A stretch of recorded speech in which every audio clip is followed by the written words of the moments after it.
사도행전 2장 1절 보겠습니다. 개역성경 내용은 여기는 기록이 되어 있지만 여러분 찾아서 읽어보시기 바랍니다. 사도행전 2장 1절 보겠습니다. 그리고 그 시간이 완전히 채워지게 되었다. 그 오순절의 그 날에 그들은 모두 한 곳으로 모였다. 여기서 이제 오순절이라는 그 사전에서 가지고 온 내용이거든요. 이게 사전에서 가지고 온 내용이에요. 그 다음에 그 50이라는 숫자가 오순절이 있고 51이 있고 50년이 있어요. 그러게 연은 희년이라 그러고 일은 오순절이라 그래요. 근데 여기서 이제 다른 것들은 뭐 그렇게 제가 크게 중요하다고 생각하지는 저 생각에 여러분이 또 다를 수 있습니다. 네, 이 밑줄을 그어서 좀 한 표시를 해봤어요. 이날은 시내산에서 10계명이 주어진 날로 재해석하여, 이게 유대인들이에요. 유대교에서는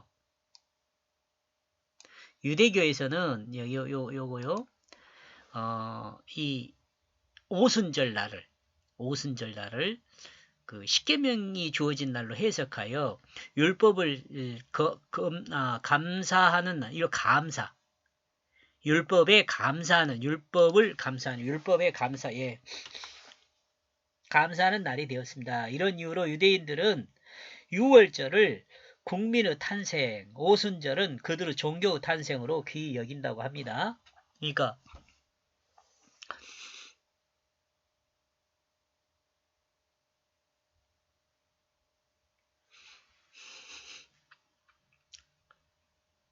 유월절은 국민의 탄생, 오순절은 종교의 탄생. 오순절이 뭐예요? 법이 주어진 날이잖아요. 법이 주어진 날. 그리스도의 부활에서 그리고 이제 그 우리 신약이라고 말하는 우리 기독교인들, 기독교라기보다 그리스도교라고 하는 게 더 맞을게. 기독교는 우리 한국식이니까요. 한문으로 한 것을 우리가 그대로 가지고 온 거거든요.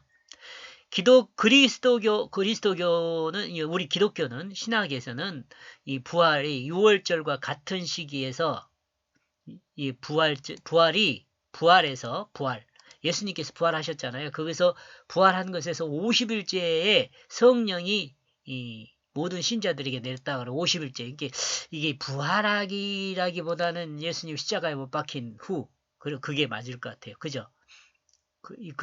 그리스도의 부활에서 6월절과 같은 시기. 6월절과 같은 시기죠.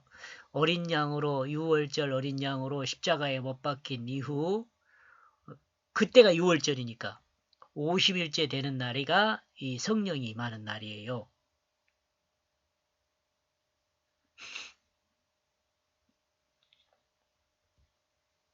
그러니까 기독교도 사실은 기독교가 어떤 그리스도교가 세워지는 날이 아마 성령 강림 날이라고 우리가 생각해 보는 것이 어떨까 그런 생각을 합니다. 희년에 대해서는 여러분이 한번 읽어보세요. 혹시 뭐 사전 찾아보면 그대로 나와 있어요. 자, 이것들을 이제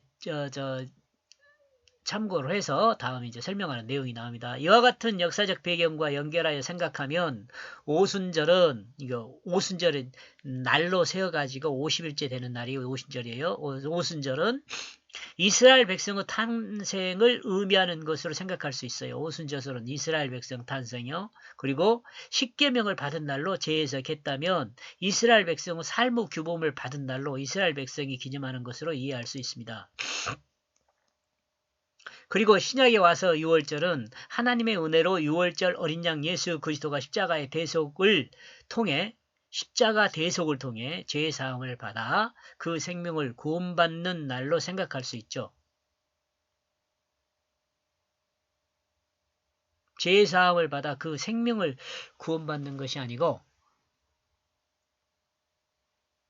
십자가 대속을 통해 죄의 사함을 받은 날로 생각할 수 있어요. 죄의 사함을 받은 날로 생각할 수 있어요. 죄의 사함을 받은 날요. 6월절은요.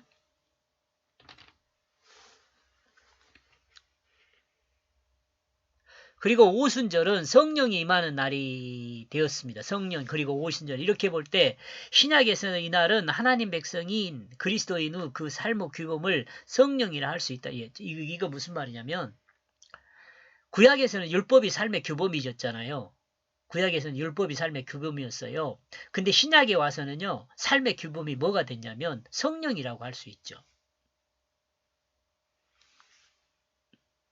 그리고 성령을 받은 사람들의 삶의 모습을 명확하게 보여주는 하나님 말씀이 바로 사도행전이라 생각할 수 있습니다. 제가 지금 2절에서 내용을 잔소리가 아주 많거든요. 근데 그런 것들을 아마 설명하지 않은가 이렇게 생각이 돼요. 그런 것들을 설명하면서 잔소리가 많이 늘어났어요. 이 성령을 받은 사람이 이제 신약에서 삶의 구범이 성령을 받은 성령이 있잖아요. 성령에 의해서 그러니까 제가 다시요. 구약에서는 율법을 612개 조항으로 유대인들이 만들었다 그래요. 그래가지고 그 율법을 지키면서 살아요. 그러니까 그 말씀이 지키는 대로 말씀의 다스림을 받는 거죠. 그 말 그대로. 말씀의 다스림을 받는 게 뭐예요? 이스라엘이란 말이잖아요. 말씀의 다스림을 받는 거 이스라엘. 그게 구약이에요. 구약. 근데 신약은요. 삶의 규범이 뭐가 됐냐면 성령이 됐어요. 예, 신약의 무슨 삶의 규범이 성령이 뭐냐 그러면 성령이 뭐냐면 하나님의 뜻이에요. 근데 왜 지금 이렇게 하나님의 뜻이라고 이야기를 해버리냐면 구약에서는 그 동물 제사를 통해서 그냥 모형만 보여줬었거든요. 근데 신약에 와서는 실체인 예수 그리스도가 십자가에 못 박혀 그 대속을 완성하셨어요. 그러니까 그걸 믿으면 어떻게 되느냐면 그 동물이 죽은 걸 보고 그래 나는 죽어야 할 자이지 구약은 그랬다면 신약은 내가 죽었다고 믿어요. 십자가에 내가 죽었다고 믿는 거라고. 그러니까 내가 죽었으면 이제 나는 없죠. 내가 죽었으니까 내가 없잖아요. 그리고 부활을 믿음으로 내 안에 뭐가 들어와요? 이 성령이 들어와요. 하나님의 뜻이 들어와요. 하나님 뜻이 내 마음을 차지해요. 성령이 나의 마음을 차지한단 말이에요. 하나님 뜻이 내 마음을 차지해요. 그래가지고 이 하나님의 뜻이 내 몸을 사용을 해요. 이게 참 이해가 안 갈 수도 있죠. 이해가 안 갈 수 있어요. 왜? 내가 계속 살아있으니까. 근데 그러니까 이걸 믿어야 한다 그래요. 그러니까 우리는 그리스도인의 기본이 뭐냐면은 예수 그리스도 십자가와 부활을 믿는 거거든요. 그게 그리스도인이에요. 예수 그리스도 십자가와 부활을 믿지 않으면은 그리스도인이 될 수가 없어요. 다시 말하면 예수 그리스도 십자가 부활을 믿지 않으면 예수를 닮을 수가 없어요. 말씀을 닮을 수가 없어요. 그리스도인이 될 수가 없는 거예요. 예수 그리스도 십자가와 부활을 믿어야만이 내 안에 내 자기중심을 갖고 있는 이 자기중심은 죽어요. 그러니까 내 자기가 갖고 있는 판단 기준이나 이런 거 다 없어져 버려요. 왜냐? 죽어버리니까. 죽었으니까. 그러면 그런 기준들이 다 그러면 어떻게 되느냐? 예수 그리스도 부활을 믿음으로 내가 예수 생명으로 살아나요. 그러니까 그러면 이제 예수 생명으로 살았으니까 내가 이 땅을 사는 것은 뭐예요? 예수 생명으로 사는 거예요. 그러니까 예수님께서 내 몸을 사용하는 거예요. 요거 이 새 생명이에요. 새 생명.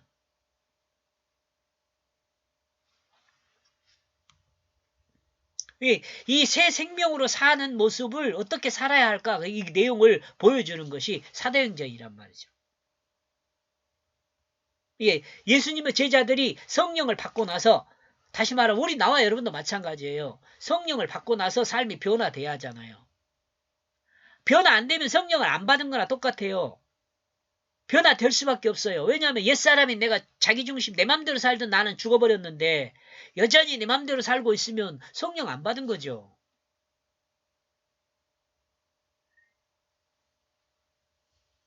옛사람이 내가 죽었다라는 것은 내 맘대로 살던 내가 죽은 거예요. 그리고 예수 생명으로 살았어요. 그래서 이제 말씀이 내 마음 중심의 자리를 차지해요. 이 하나님 말씀의 뜻이 내 마음을 자리를 한단 말이에요. 중심을 잡아요.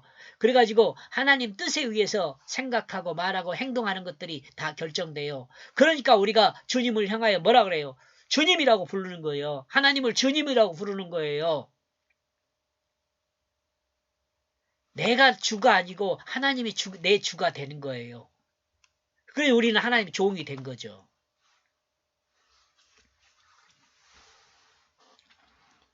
오순절이 유대교 탄생을 기념하는 날이듯 오순절이요. 유대교 탄생. 왜 그러죠? 십계명을 받은 날로 기념한다 그러잖아요. 유대인들은. 근데 기독교는 탄생도 오순절이라 할 수 있어요. 왜요? 성령을 받은 날이거든요. 그러니까 십계명을 받은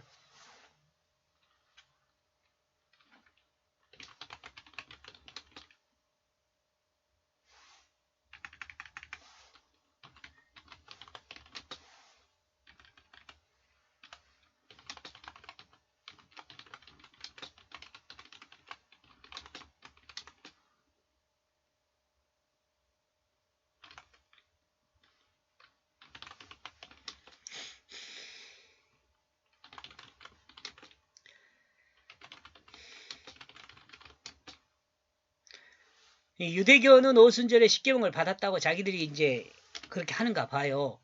근데 하고 근데 기독교는요 오순절에 성령을 받는 날이 받은 날이에요. 성령.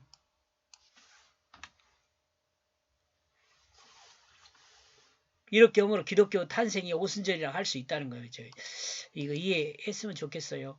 성령 받은 것이요. 지금 앞에 여기서 좀 장황하게 큰 소리로 설명을 했는데 그걸 이해를 했으면 좋겠어요.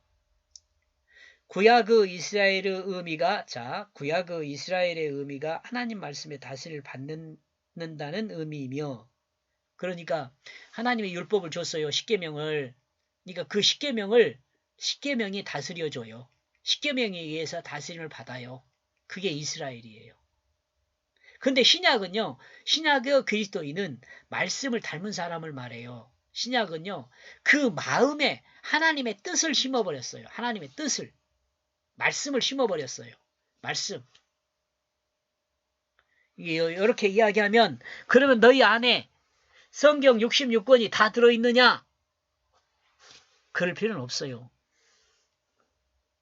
하나님 말씀의 의미가 가장 핵심적인 의미가 뭐냐 하면은 진실을 회복하는 거예요. 기독교인 하면은요, 최소한 거기에 뭐가 들어가야 하냐면 진실이 들어가야 돼요. 진실이 없는 기독교인은요, 기독교인이 아니에요. 예수 믿는 사람이 아니에요. 거짓말 하는 사람은요, 예수 믿는 사람이 아니에요.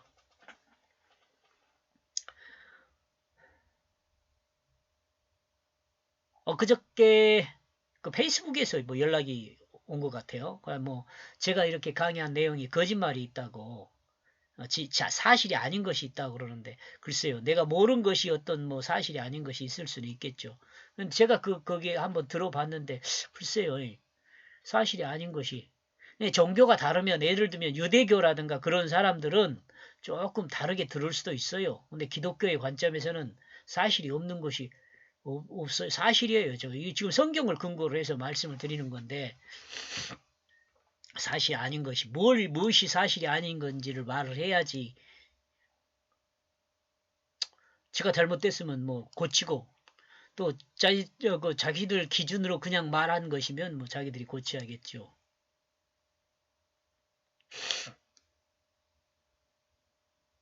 다시요.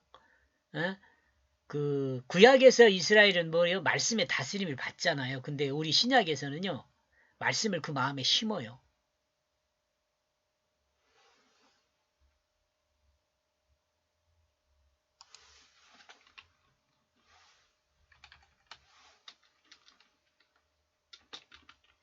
말씀을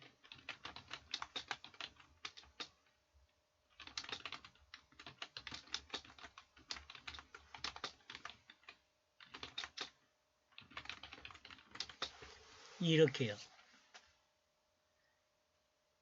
말씀을 그 마음에 심어.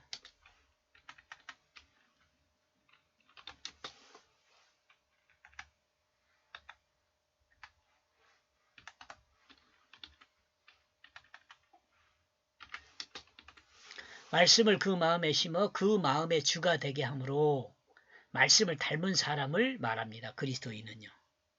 그러니까 제가 그 1장에서도 좀 설명을 했는데요. 그 아브라함은 어떤 사람이냐면 하나님께 그냥 맡긴 사람이에요. 그래서 이것을 믿음의 조상이라고 그래요. 믿으니까 맡기는 거거든요. 그러니까 하나님을 이걸 기뻐하지요. 그 의롭다고 여겨요. 그리고 이삭이 있어요. 이삭은 기쁨이에요. 생명이에요. 약속의 생명이죠. 이삭이 낳은 아들이 에사하고 야곱인데 에서는 이제 유대인이라는 아니야. 에서는 하나님의 선택받은 백성이 아니에요. 성경이에요. 그리고 야곱이 선택받은 백성이에요. 그리고 이 야곱의 의미가 하나님을 붙들다라는 의미로 저는 이해해요.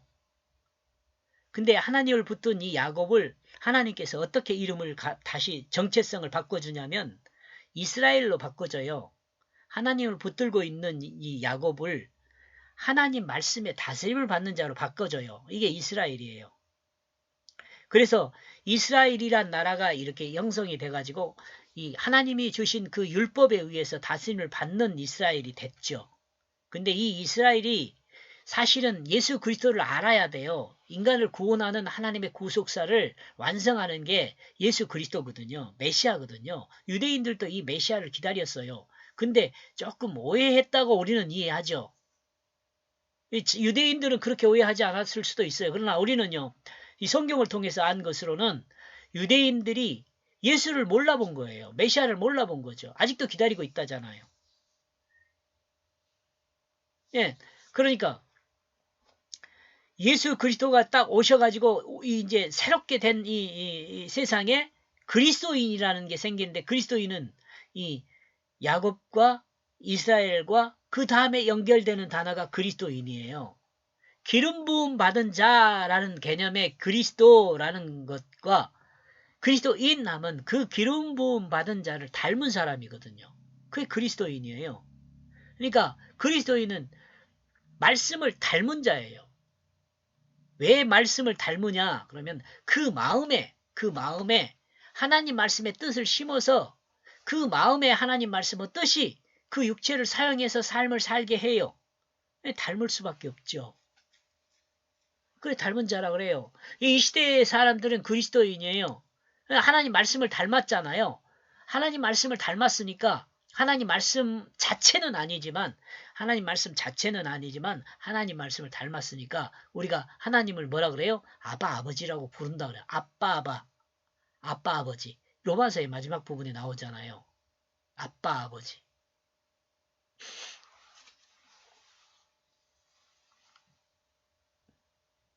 이러므로 구약에서 말씀에 순종하는 의미가 있지만 그러죠? 구약에서는 말씀에 순종하는 의미가 있어요.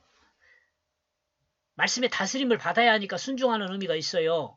신약에서는 순종이란 개념보다는 자기 마음의 자리에 하나님 말씀이 자리하여 그 몸을 하나님 말씀이 사용하게 되기에 개인의 의지가 들어가는 순종보다는 성숙한 모습이 되어 있습니다. 순종보다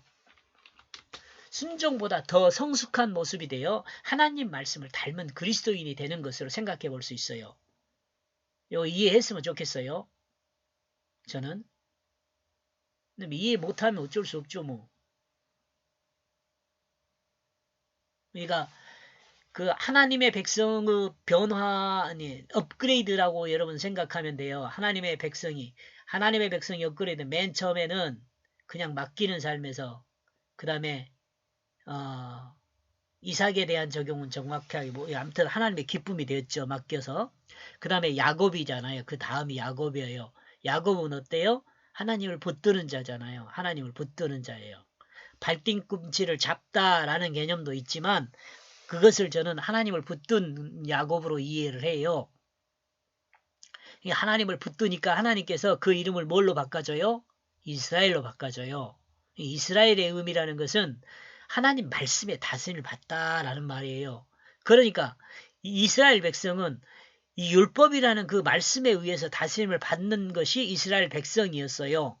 근데 하나님께서요, 이제 인간을 구원하기 위하여 그냥 말씀에 의해서 다스림을 받는 것이 아니라 그보다 더 한 단계 성숙한 모습인 그 말씀을, 하나님 말씀을, 하나님의 뜻을 인간의 그 마음에 심었어요. 그래서 그 마음이 이제 하나님 마음이 된 거죠. 하나님 뜻에 따라 몸이 사용될 수 있도록 이렇게 만들어진 거예요. 그게 그리스도인이에요.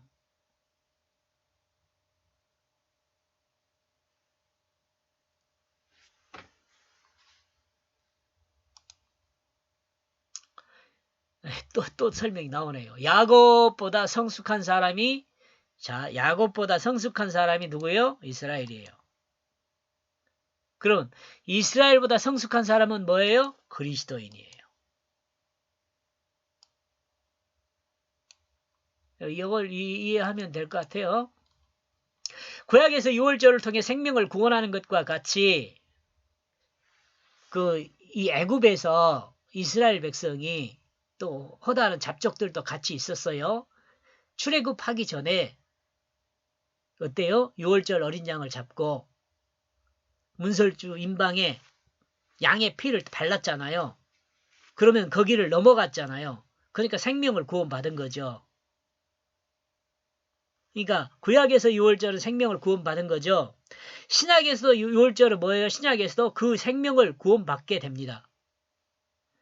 구원받는 것과 같이 신약에서도 그 생명을 구원받게 돼요. 신약에서도 유월절에요. 어떻게 해요? 예수 그리스도의 십자가를 믿음으로 죄가 속해져서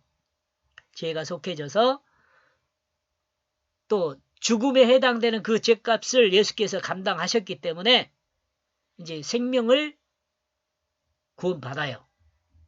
그리고 나서 그 상태는 이제 죽음의 상태죠. 그리고 구약에서 오순절이 십계명을 받아 이스라엘의 삶의 규범이 되었듯이 이제 구약에서는 어때요? 십계명을 받아갖고 삶의 규범이 됐잖아요. 신약에서도 성령의 내주하심이 그리스도인의 삶의 규범이 된 것으로 이해할 수 있어요. 그러니까 신약에서도 어째 오순절 때 성령이 임해가지고 성령이 어디에 임해요? 우리 마음의 자리에 임해요. 우리 내 맘대로 살던 그 마음이 죽고 성령이 임하면 하나님 뜻대로 사는 그 생명이 살아요. 그래서 성령의 사람이라 그래요. 그래서 성령님께서 우리를 몸을 다스려 줘요. 다스린다니까 뭐 이렇게 해라 저렇게 하니까 실질적으로 살 수 있도록 그 뜻에 따라 살 수 있도록 인도해 주세요. 그래서 그리스도에게는 이 성령의 법이 삶의 규범이 돼요. 성령의 법이. 하나님의 뜻이 삶의 규범이 돼요. 여러분 여기서도 제가 그 하나님의 뜻 알기가 힘들다고 이야기를 할 사람이 혹시 있을지 모르지만 다 저보다 잘 알겠지만 하나님의 뜻이 뭔지 모르겠다면 간단하게 진실하면 돼요. 진실하면. 거짓말하지 않으면 돼요. 여러분 혹시 여러분이 그 신학적으로 여러분 저보다 더 성숙해서 잘 알면은 아시겠지만 제가 거짓말한다고도 할 수 있겠죠. 왜냐하면 제가 다 아는 건 아니거든요. 제가 다 아는 건 아니에요. 제가 아는 데까지 여러분과 같이 공부를 하는 거죠.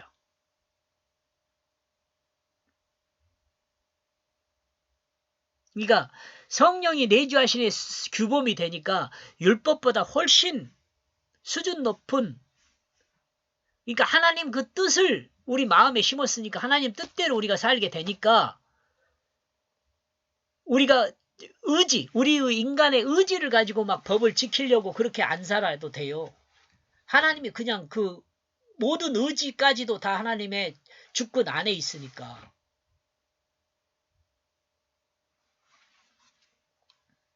이런 점에서 하나님의 율법인 십계명을 지키는 것으로 하나님의 백성이 되는 조건이 된다면 그리스도인은 성령을 받아 그리스도인이라고 말할 성령을 받아야 그리스도인이라고 말할 수 있어요. 즉 성령의 인도를 받고 성령의 주권 안에 생활하는 자만이 그리스도인이라 할 수 있어요. 성령 세례를 받았다 그러면 그 마음에 하나님의 뜻이 온전히 주로 자리를 해야 돼요. 온전히 주로 자리해. 그래야 성령을 받았다고 말할 수 있는 거예요. 마치 이스라엘 백성이 출애굽하여 시날 평지에 모였었고 하나님의 종 모세가 시내산에서 하나님의 말씀의 십계명을 받는 것처럼 예수님의 제자들은 예루살렘 마가 다락방에서 성령을 받기 위해 기다리고 있었습니다. 이 기다림은 곧 하나님 백성이 되기를 하나님 백성이 되기를 기다리는 것이며 성령을 따라 사는 그리스도인이 되기를 기다리는 것입니다. 우리는 하나님 말씀인 성경을 통해 성령을 받는 예수님의 제자들의 삶이 얼마나 변했는지를 분명히 알 수 있어요. 이 성경을 통해 성령 받은 예수님의 제자들이 어떻게 변했는지 알 수 있다는 거죠. 예수님의 제자들의 그 삶은 성령 받기 전과 성령 받은 후 이렇게 두 길로 나누어진다고 해도 될 수 있어요. 이런 점에서 그리스도의 삶도 마찬가지예요. 나와 여러분도요. 우리의 삶을 딱 돌아보면서 내가 성령을 받기 전과 성령을 받은 후의 삶이 많이 달라야 돼요. 많이 달라야 돼요. 왜냐하면 성령 받기 전에는 내 맘대로 살았지만 성령 받은 후에는 하나님 뜻대로 사는 거거든요. 성령 받기 전에는 거짓이 내 몸에 점철되어 있어도 그냥 그렇게 살아요. 그런데 성령을 받으면은요, 거짓이 있으면 안 돼요. 진실하게 살아야 돼요. 또 진실하게 살게 돼요. 왜요? 성령께서 늘 간섭하시니까. 고대 팔레스타인에 있었던 곡식 추수는 팔레스타인에 있어서 곡식 추수는 6월절 중에 보리추수로부터 시작하여 6월 중에 보리추수를 시작하여 오순절에 밀추수를 끝낼 때까지 7주 동안 계속 된다고 합니다. 제가 거기 가서 농사 지어본 건 아니지만 뭐 사람들이 이렇게 정리를 해갖고 나온 거 참고해서 여러분과 같이 공유하는 거예요. 곡식단을 바치는 날은 안식일 바로 다음 날입니다. 이것을 첫째 날로 계산하여 그 축제는 50번째 날에 거행된다고 합니다. 50번째요. 이런데 이 안식의 의미하는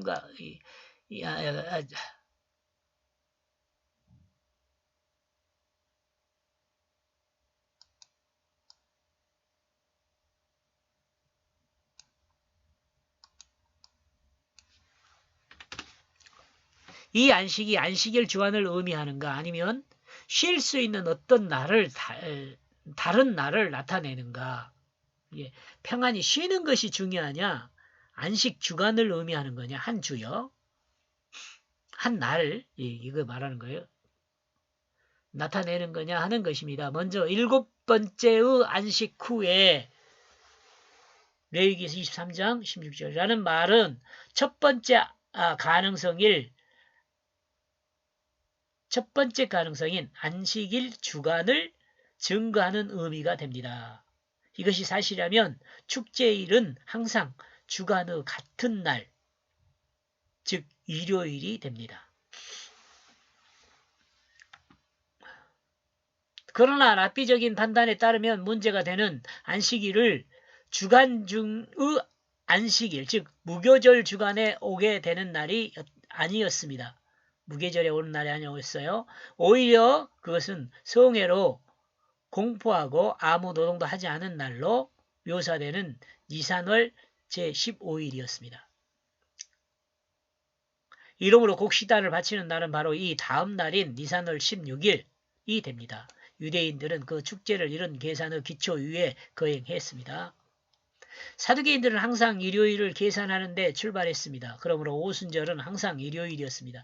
바리새인들은 레위기 23장의 안식일을 6월절의 첫째 날 되는 날 니산월 15일로 이해했습니다. 그래서 오순절은 항상 니산월 16일 이후 50번째 되는 날에 왔습니다.